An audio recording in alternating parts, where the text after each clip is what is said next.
people of Jamaica of resources for critical things. In the health sector, it's CAT scan. There's no CAT scan machine at Bustamante Children's Hospital, the main largest children's hospital in the Caribbean.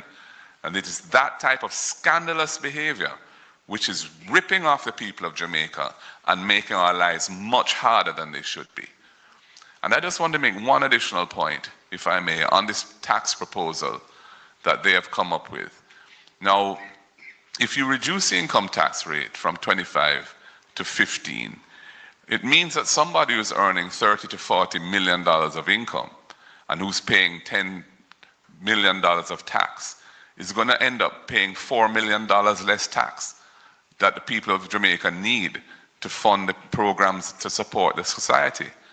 Our program, our proposal, which is to increase the threshold, means that the people who need it most, everyone will benefit who pays income tax now, including the man earning 30 to 40 million, but his benefit or her benefit will be no greater than the benefit that the teacher, that the benefit that the police officer, that the benefit that the nurse is getting, which is 100% relief on their first $3.5 million of income.